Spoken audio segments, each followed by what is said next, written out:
Today, many students go to college with numerous questions about their faith, yearning to know if the seed planted in them as a child is both true and practical. Using the miracle on the road to Emmaus as a model, young adult ministers conversed weekly for 3 months with college students about the most pressing questions they had about the Catholic faith. As they journeyed together virtually, something amazing happened. Doubts disappeared, fears faded, and Jesus revealed that He is still alive. Hearts Burning Within Us, the latest book from Patchwork Heart Ministry, is a result of that grace-infused conversation. It is the perfect back-to-school gift for recent high school graduates and current college students. Get your copy for them today at patchworkheart.org or by calling 424-704-3278. That's 424-704-3278.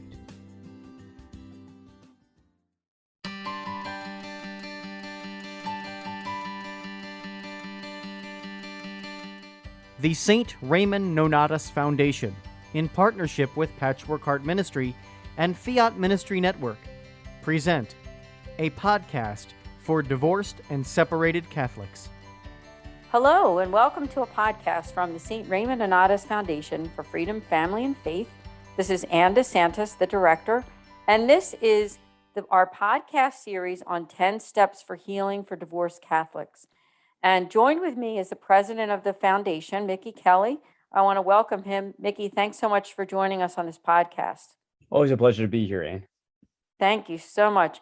Now, this is a whole 10-part series, so I'm going to read through the 10 steps of healing. Now, don't worry, you don't need to get a pen and paper out or your computer or laptop or anything like that, because there's going to be a podcast for each step. So tonight is step 3, and step 3 is stepping back from too many commitments to be with family.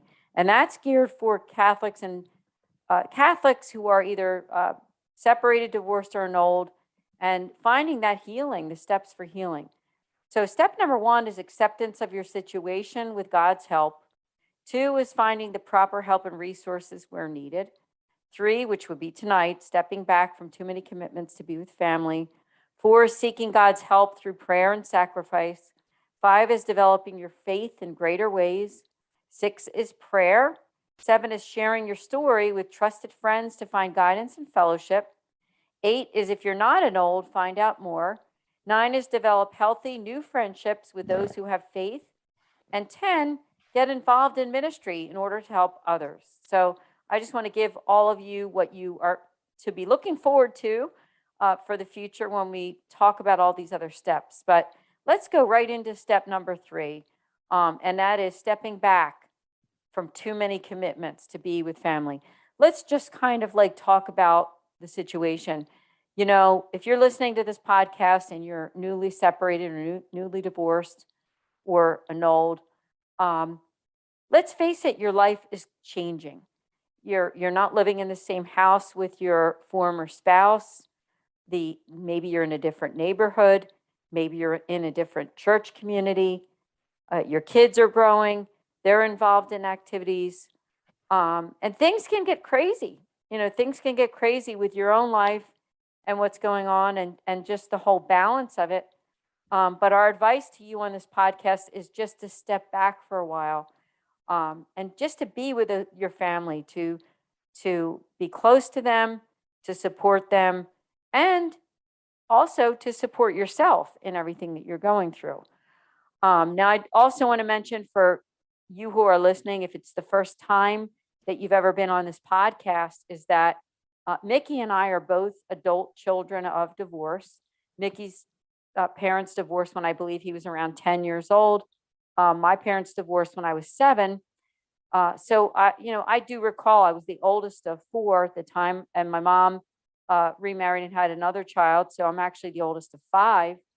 But how she had to step back, how my parents had to step back to just go through that situation and to find healing through just, coping, right? Coping.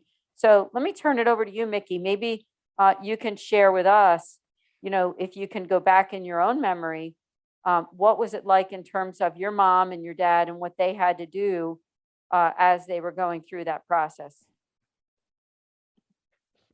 Well, and I think first of all, I think you really touched on some very important points, especially, and I think I talked about it in our previous episodes. And just for the sake of knowing, just feel free to scroll back, and I know we'll be reminding people about this. So, if you have not really kept up with this series, don't panic. I mean, the beautiful thing about YouTube is that you can we have a channel, we have a playlist, so you just always can go back, from the first video of this series and try to catch up. But yeah, so my story is in 2000. My parents actually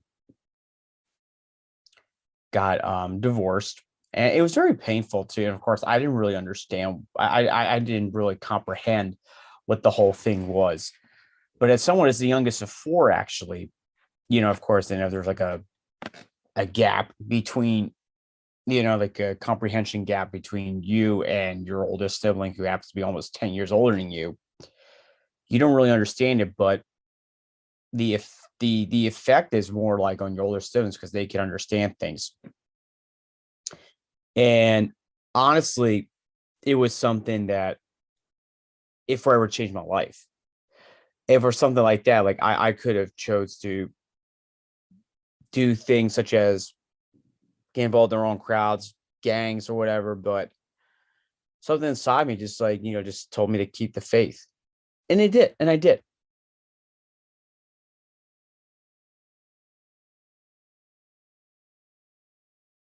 Excuse me. First of all, I want to just thank you and commend you for sharing with us, because you've been very open during these podcasts about what you've been through and what your family went through too. It's a whole family situation, isn't it? It's not just the parents. It affects everybody, doesn't it?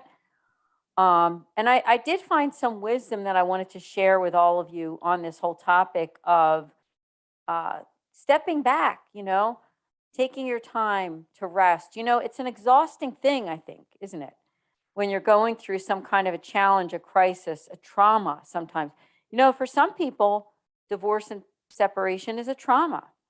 I don't think it is for everyone to the extent that it is for other people, meaning that for some people, it really is an almost an abusive situation, right? That can happen. It does happen.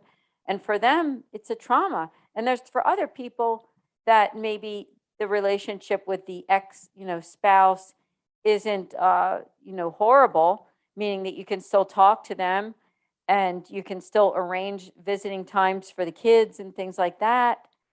But either way, it is a challenge. Now, I found some wisdom here from our good friend Rose Sweet. Now, Rose is a Catholic author and speaker, and she's also an expert in terms of healing when it comes to Catholics affected by divorce.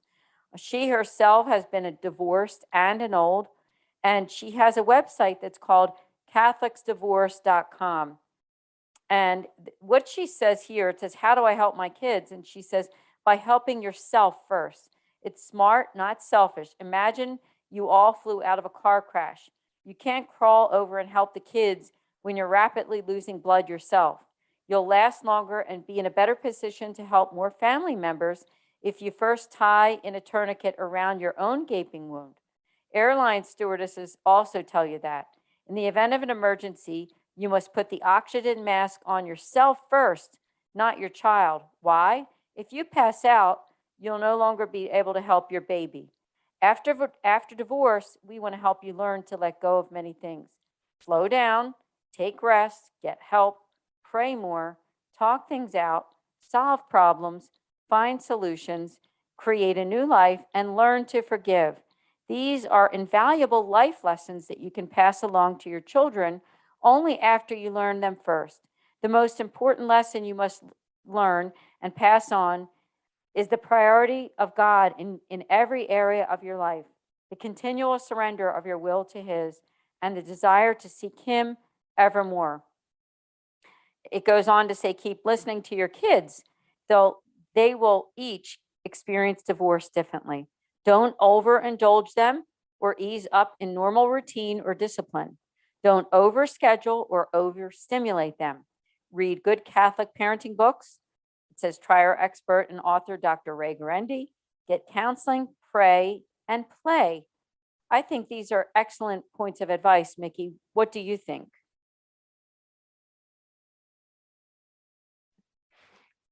Yeah, truthfully, and I honestly thought that there were some very good points, and even Rose touched on some of them, because the first thing that we really, it can be traumatizing too, depending on the circumstances of the divorce. Like the spouse could have broken up because of like marital issues, or well, any divorce, there is some sort of marital issue, and it can be infidelity, finances, constant argument, even like environments where things are a teeny bit unsafe, for the kids and of course for the spouse. And honestly, I think one of the first things we really have, like one of the first things, as it was pointed out, is that we have to understand that God is in control no matter what it is, and something can come out of it, no question about it. And some of the important things that I can really take away from it is that, there you do have find a support system is one of the most crucial things in an event of a divorce, whether it be to reach out to a close family relative or even a friend and let them know what is going on. And every now and again, like you always have to check in with them, like, how's everything going?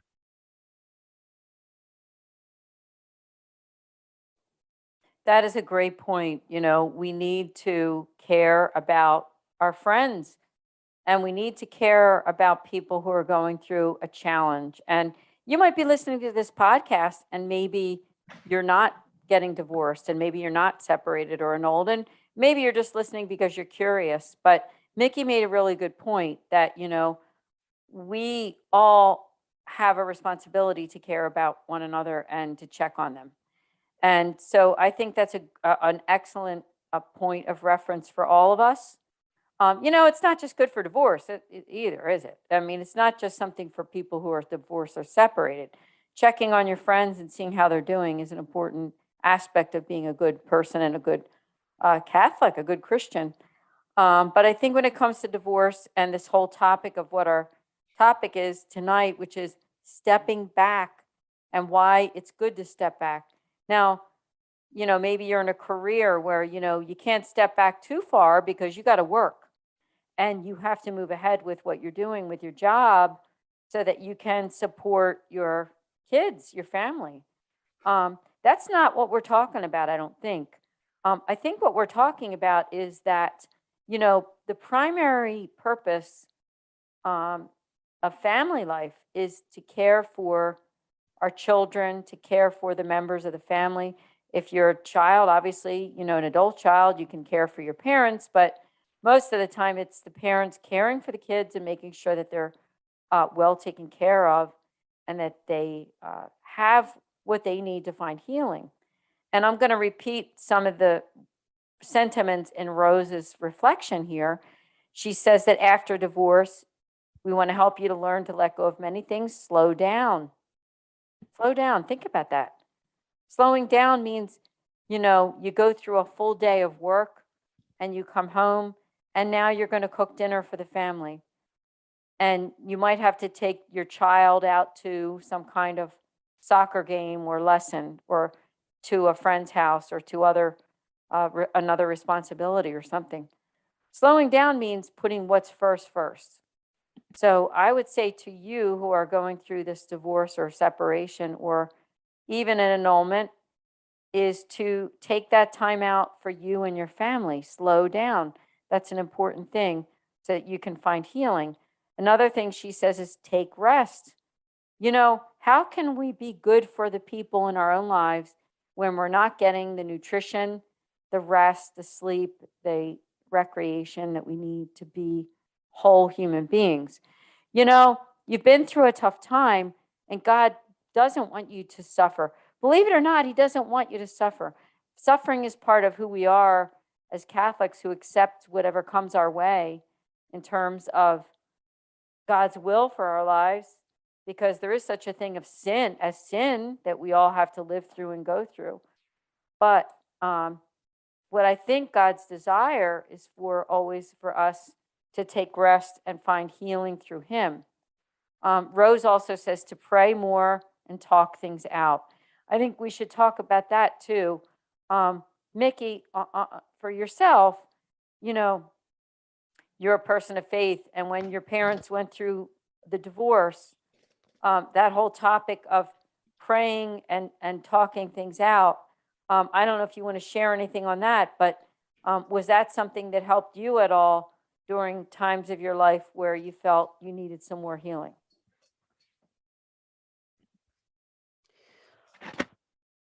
Honestly, and I think Rose really did touch on a very important point, is talking things out as well as praying. And those were some things I wish I relied on more at the time when everything was happening. Because I was actually the type of person that actually would, like, bottle it inside of me. And it got to the point where, like, I was performing well in school. I would lash out at people, even without stopping and thinking. And I also went through, divorce, and I even at one point contemplated about ending my life because I didn't want to go through it anymore. And one of the things that honestly that I really learned is, and of course, Rose really touched on it, is that without, talking it out more or praying more, it's going to pull you down. I kind of think of one of those, like something that's like really heavy, that's like attached to your ankle or something. It's not going to help. It's going to stop you from, sprinting across the field, or if it was going to, sink in depths of water, it's going to bring it with you, and you'll have a hard time trying to, reach the surface. But of course, but of course, simple physics, you're going to, well, of course, in scientific terms, human body, they have 2 minutes to breathe oxygen they have 2 minutes to get like above water to breathe oxygen. Otherwise they drown and eventually and potentially die. And I honestly, like, that's something that's very important that I wish I knew sooner than later.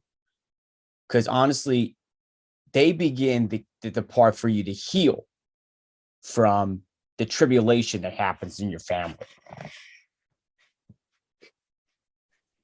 Yeah, well said, because when you can turn around like you have and you can look back on your life, you were only 10 years old, you were a little kid, but you're recognizing the fact that when I say the words from Rose that had to do with praying more and also slowing down and talking things out, you can look back in that and say, you know what, I wished I did more of that. But it's also a great point of advice for those listening from someone like you who has the experience. And I will also say for myself, I mean, I was only a young kid. I was only 7 years old. And of course, I'm older, in my 50s. Life was slightly different back then in terms of society and culture. But the whole idea of talking things out back in the early 1970s, mid 1970s, was not something that was encouraged as much as it is now. So I think that's one benefit of our current society, is that there certainly are opportunities where people are encouraged to share. And there is such a thing as therapy, getting proper help with the right resources. So again, thank you, Mickey. Another thing that Rose says in that reflection is solving problems and finding solutions. When you're constantly doing, and you're not just being, you're not like letting yourself rest. And like I said, I go back to the topic of the podcast, is stepping back, stepping back from commitments to spend time with family. You're actually able, I think, to solve the problems and find solutions when you can step back and not be so busy all the time. Now, I know you're going to be busy either way, because if you're a single mom or a single dad and you're working and you also taking care of children, no matter what, you're going to be busy. But you don't need to make your life even more busy than it needs to be. So, Mickey, I don't know if you want to speak on being busy, because I think in our culture, that's something that people really overindulge in, isn't it? And I think you really touched on an important point, is that you do have to keep yourself busy. And some of the things of course, you can't just dwell on, what happened. Like, well, for this, let's say for the spouse case, for example, and let's face it, it's not going to be in a walk in the park, say if I would say maybe 9 out of 10 times the father is out of the picture and the mom has to muster the strength and have to like kind of soldier on, so to speak, as a single, like, of course, to the point where she's going to be a single mom or something. But it's another thing too that it's another thing too that you just want to like think it's just like a death. You want to think of that death sentence. And you have two choices too. You can, rise above it, do something, that take your mind off this whole, your mind off what has happened, or you can let it consume you. For me, like as a kid, like I did baseball for a couple of years, but I got bored and I wasn't really interested in. But I was never encouraged to pick up other like interesting activity, like say like karate or an instrument, or if I could, I wish I could do that. But sometimes like, doing things like hobbies or whatever is a really good therapy to help you take your mind off what is happening. And that's a great point. I love that about hobbies, because hobbies are, I think, we think of the word busy. I think of work. I think of things that you, quote, have to do. But when you have a hobby, you can even find a hobby that you can do at home, right? You can find something you can do with your kids when you're going through divorce, separation, or annulment. Something you can do together that doesn't separate you. So I think that's really a beautiful thing that you just said, because, let's face it, I think divorced or not, separated or not, everybody's tempted to be too busy. And I think Mickey gives a good suggestion for all of us, that I think hobbies are a little different. Hobbies are something that take your mind off of work, aren't they? They're things that take your mind off of the to-do list. I just found an article. It's called "The Danger of Being Too Busy." Now, granted, this article isn't specifically for Catholics affected by divorce, but it does offer some really good suggestions, so we could talk more about the danger of being too busy. It says that when people are too busy, they tend to be irritable and get stressed out easily. They're in no condition to glorify God through their lives, and they're too busy to see the grace of God at work in the world around them. That is why it is important for us to slow down and take some time to grow closer to God. Instead of thinking of God for just a few minutes when we wake up or fall asleep, our prayers to God should be constant throughout the day. Slowing down will give us more time for reflection in our daily lives. We'll be able to see God in the small things that happen every day, to recognize God in the beautiful creation that surrounds us, and in the people that we encounter in our lives. We'll be able to spend more time throughout the day thinking about God, and as a result, we'll be more fully able to offer our entire day and everything that we do to glorify Him. Mickey, I don't know if you want to comment on that, because, divorced or not, separated or not, I think these are great words of advice. for us not to be too busy. No, and honestly, I think it's a very good point too. The one of the things that we have to really understand. I mean, I am for having hobbies and everything, and just do things such as whatever helps to keep your help provide put bread on the table and everything like that. But sometimes like I think some parents seem to forget what their purpose in life is. For example, you look at the dads, and I remember I remember a story that I had a teacher once told me, that he was so busy with work that he kind of missed out on some important things from his kids. And I think the kids were like either young kids or they were kind of adolescents, back around that range, to the point where the spouse threatened divorce.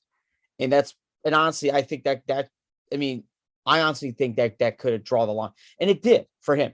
Thankfully, he was married until his wife passed away. I'm not sure how many years, but it proves the point that was just made, that the most important, one of the important things that we have to really understand is that it is good to be busy. It is good to have hobbies. But what I think that we also have to understand as well is that what we have to understand is that even like Pope Francis kind of talked about this, is that, he tells the parents to play with their children. Now, I'm not just saying like, play tea party or play board games or, play games with them or have a pickup game of baseball or throw a baseball back and forth in the backyard or football, whatever the case is. But I also think it could go a little deeper than that. But at time, what I think Pope Francis wanted to add to that is he wanted to encourage parents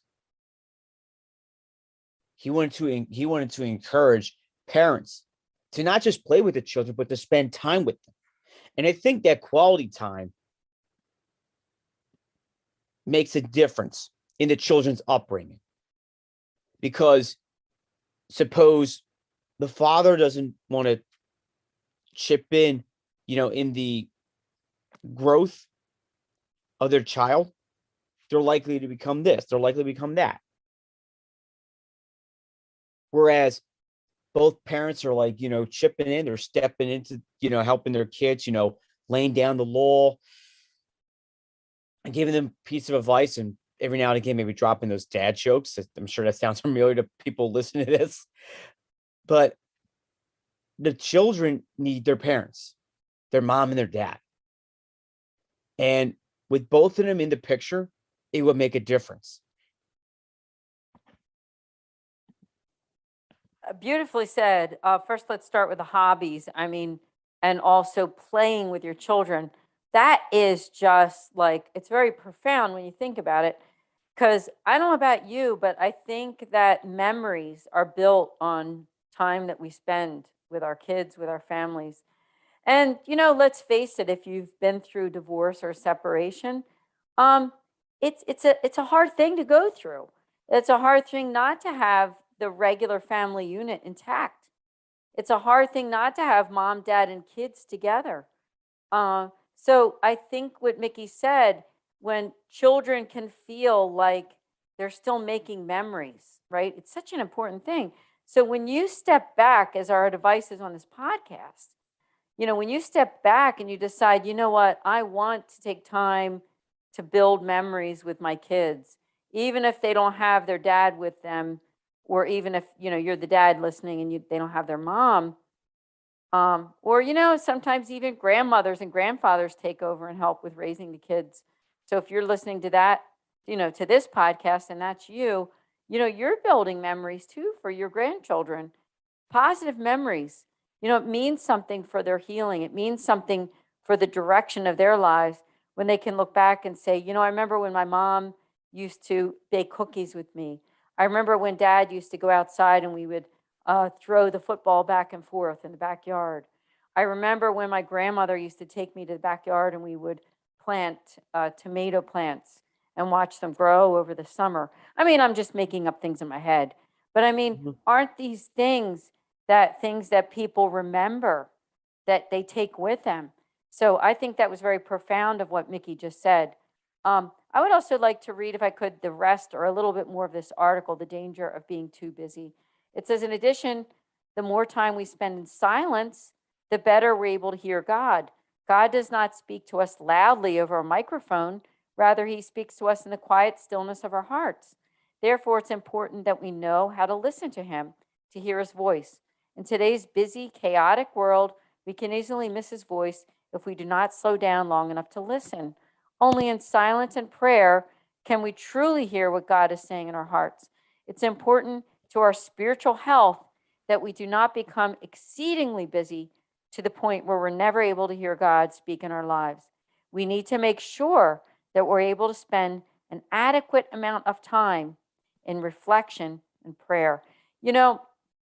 As Catholics and as people of faith and as Christians, that quiet time that we carve out to pray.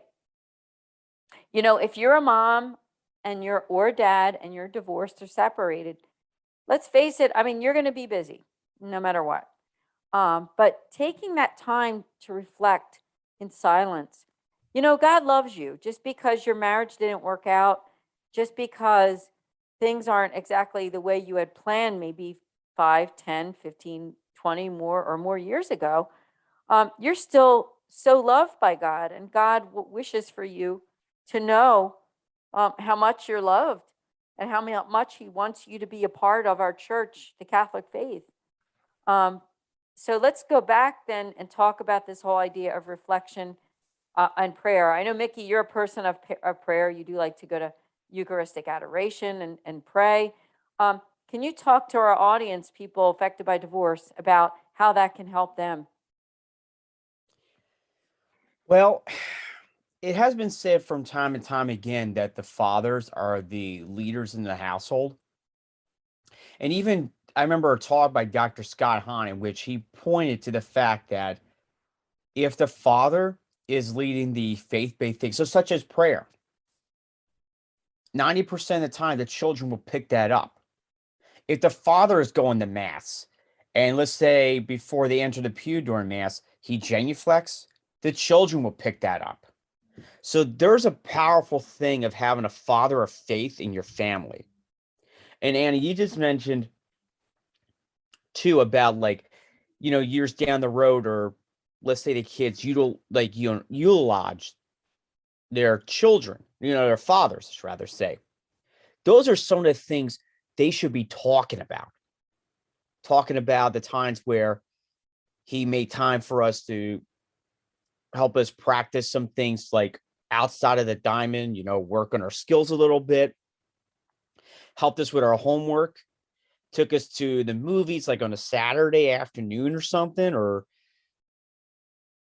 drove us to sporting activities, took us to outing to the baseball game or something, things like that. And here, one of the things that fathers have to do too, and one of the perfect role models for them is Saint Joseph, because let's face it, I'm sure he spent, countless times with our Lord and Savior Jesus Christ. In fact, and you made a point about, adoration. Saint Joseph and Mary, they were frequent adorers of the Blessed Sacrament that they were sharing in the world. That was something Father Donald Calloway mentioned in his book about the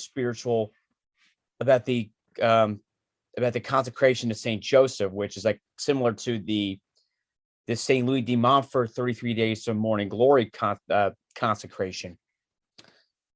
And he meant in one of his points, in one of his commentaries, he mentioned that the frequent people that went to adoration every day in the history of mankind were Jesus and Mary. I'm sorry, Joseph and Mary, I should rather say. Because you think about it, every time they were running away from imminent terror, or if they were going from place to place,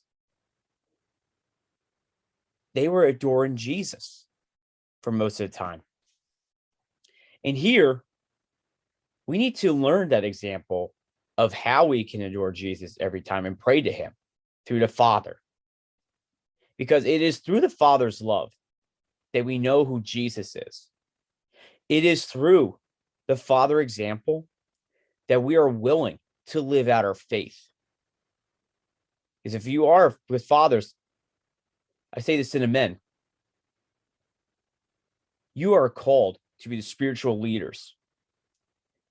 Whether it's a father, as a priest, a deacon, a brother, or I like to throw this in there, bishop. You are called to be the spiritual leader. You are called to lead people to prayer. Most importantly, you are called to lead them to Christ.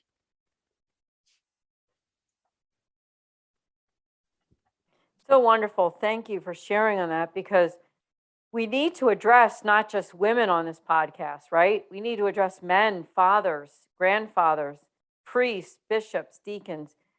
You know, I hate to say it, but I do think, Mickey, that sometimes in our culture, for men that don't want to step up to the challenge of parenting, it gets left to the women and the grandmothers and the aunts and the sisters, doesn't it?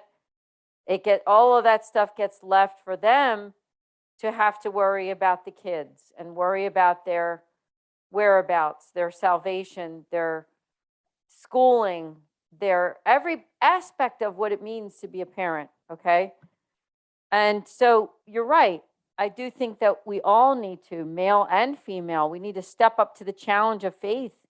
We need to step up to the challenge of believing and following what we're taught, not just for the sake of ourselves, but for the sake of other people and for the sake of God most of all. And this article that I'm continuing to read, the danger of being too busy, from the Catholic News Agency, it says, I see the problem of excessive busyness as a major problem among teenagers as well as adults. Many young people are involved in school, sports, clubs, and other activities. They're often busy from the moment they wake up until the moment they go to sleep. This way of life can become dangerous for teenagers, as it can for anyone. A schedule that is overly busy is not healthy physically or spiritually. We need to remember to allow ourselves enough time to see the goodness of God in our lives. The Lord tells us to be still and know that I'm God. That's from Psalms 46:11. And this is important advice for us to follow as we strive to live as Christians. Let's unpack this for people who are divorced, separated, or annulled. I'm going to reread another one of these sentences here. It says that the way of life can become dangerous for teenagers as it can for anyone. You know, some people think teenagers and college kids are the only people that are really busy. But you know what? We can be busy from early life all the way through, and we can become too busy.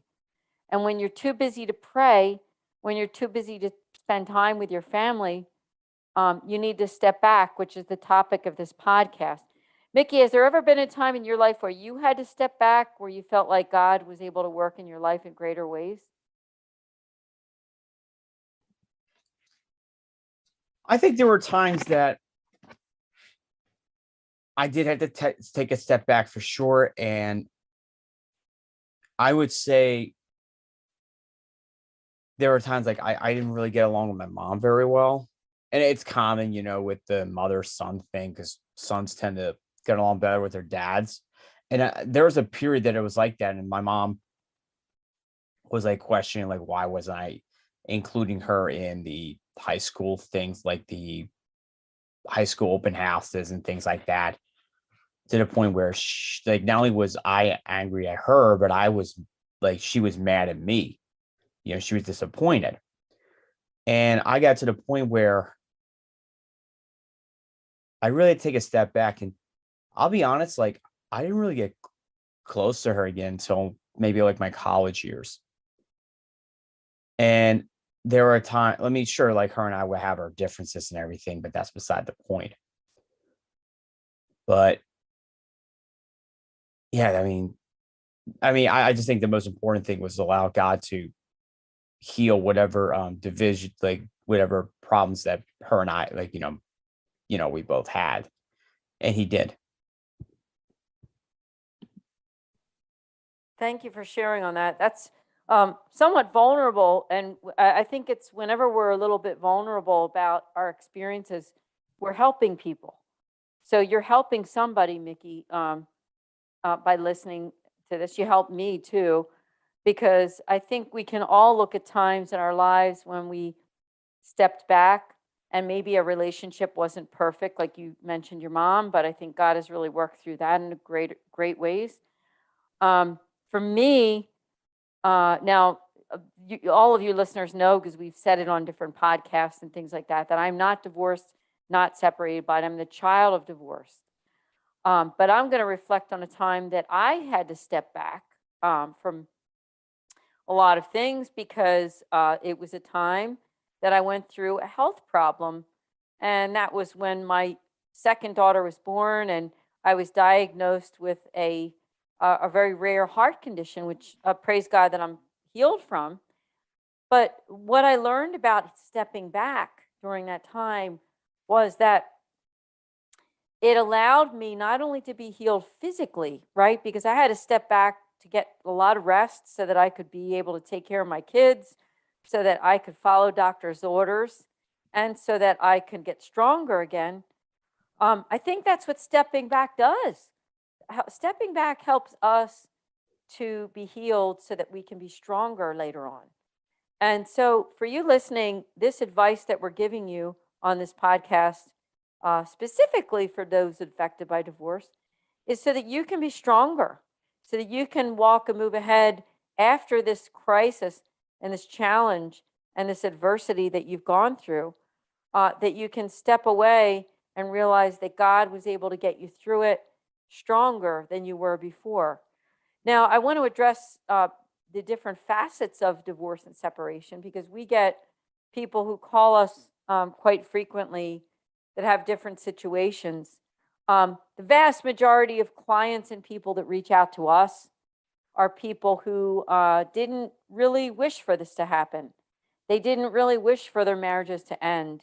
They did have a lot of regrets about the whole situation and why it happened as it did. I also do think there's a percentage of people, not always our clients, but people who wanted the divorce for whatever reason. Maybe it was an abusive relationship. Maybe things have been sour for years. Maybe things were going on that your husband or your wife was doing that you didn't know about, but found out later on, and then it just never really repaired. But what I'm trying to say is, I don't think anybody gets married with the idea in their head and says, I think I want to get divorced in a couple years, or 5 years, or 10 years, or even, sadly, even 20 or 30 years.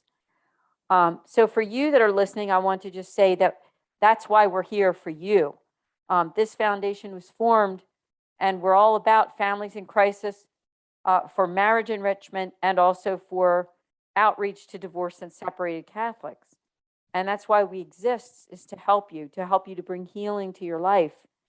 And just to accept the fact sometimes that sin does exist in our world, and in a very sad way we say that, but thankfully we have our Savior, Jesus Christ, who, no matter what that sin is that he offers forgiveness through the church, through the sacramental life, through things like the sacrament of confession, and being able to receive his body and blood in the Eucharist.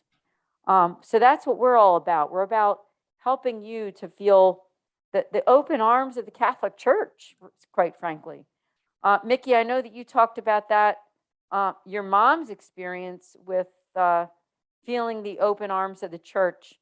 I didn't know if you wanted to expand on that a little bit for our listeners, to let them know how much we're there for them and how much the Catholic Church is there for Catholics affected by divorce.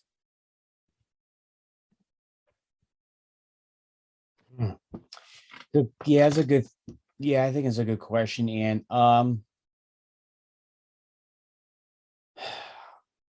I guess one of the important things is that I say one of the important things that children must understand is that your parents will love you no matter what. You're a gift to many, and taking the easy way out is going to create some problems. Whether you want to embrace, whether you develop a drinking problem, smoke cigarettes or anything, they won't help you cope with what happened between you and between your parents. And honestly, you need to let God in, because he can heal those deep wounds that were brought about from that divorce. You need to run to Jesus, run to his arms. You need to drop to your knees and ask for healing and forgiveness. And while you're at it, pray for your parents, because they do need it. Yeah, that's right. I think you said that very well. Your parents need it if you're the adult child of divorce. And you need it if you're the divorced person. You need that healing. Mickey, I think we really unpacked a lot of wisdom during this podcast. I thought maybe what we can end was I'd like to read some quotes from the Holy Father. You know, he said a lot about mercy, and I do think that for people affected by divorce and separation, it really is all about God's mercy, because, you know, we love you as a church. You know, we are the church, aren't we? And the St. Raymond Nonnatus Foundation for Freedom, Family, and Faith, where the primary mission is families in crisis. You know, we're here for you. We love you. We care about you. And make sure that you make that free pastoral consultation with a Mercedarian friar. You know, you can have as many consultations as you need to talk about your issues, to find healing, the healing through the Catholic Church. You know, the fourth charism of the Mercedarian religious order is the willingness to give their lives for those in danger of losing their faith. You know, that's what we're all about. That's what Mickey and I are all about. And that's what all of our board members and all the people that we help, why we do what we do, is because we care so much about you and your healing.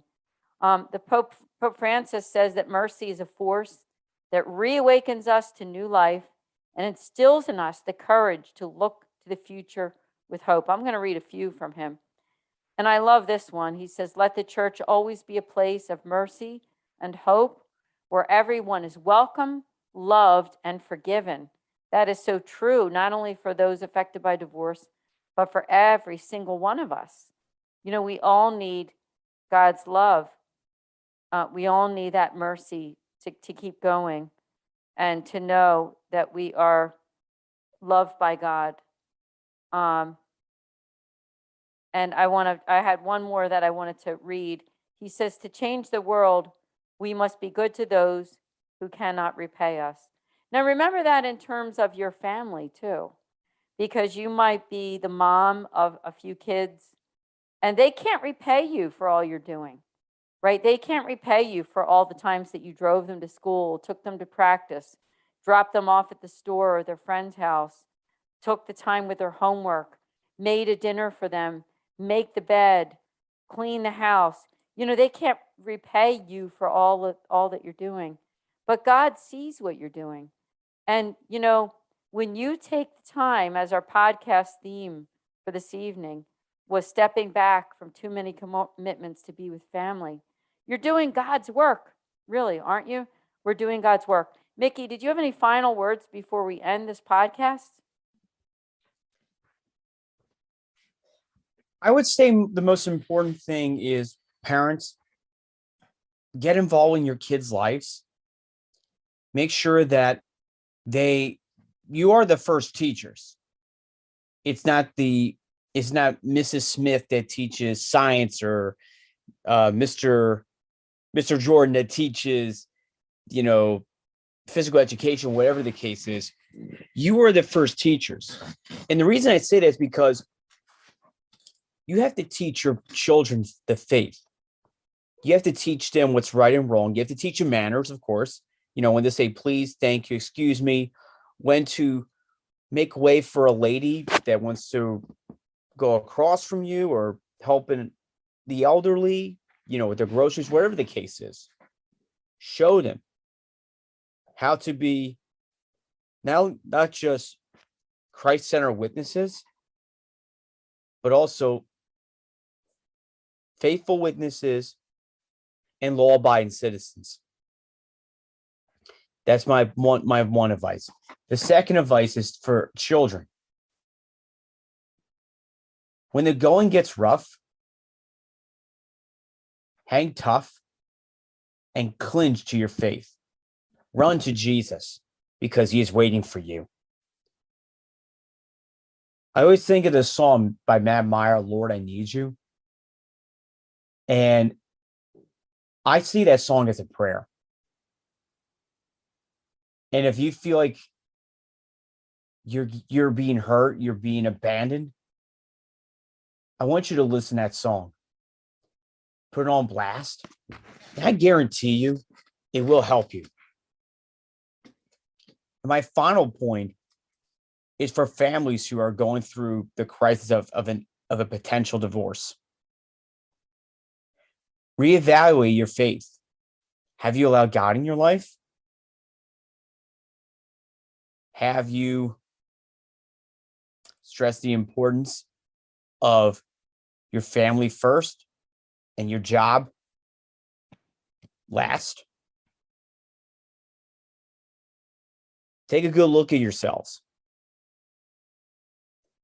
And children, and for those who are going through divorce, whether it's as a spouse or as a child, connect with someone who can help you get through your darkest period of your life. Beautiful, wonderful words of advice. And I love that last one that you said, connect with someone. Just a reminder that maybe, just maybe, one of those someones could be us, the St. Raymond Nonnatus Foundation, as we represent a beautiful religious order, the Mercedarians, at orderofmercy.org. If you or someone you know is interested in vocations too, please do check that out. But that's what we're all about. We're all about giving our lives for those in danger of losing their faith. It's all about faith. Mickey, they were beautiful words of advice. I want to thank all of you for listening. Be sure to subscribe to this YouTube channel at Philly Nonnatus. We really appreciate that too. So just click on that. Just look up Philly Nonnatus on YouTube. Now, this is podcast number 3 for 10 steps for healing for divorced. Number 4 is next month, and that one will be to seeking God's help through prayer and sacrifice. So join us then next month. Mickey, thank you so much for joining us. Thank you, Ann, for having me. God bless everyone. We'll see you next month with the St. Raymond Nonnatus Foundation for Freedom, Family, and Faith. This is Ann DeSantis. We'll see you then.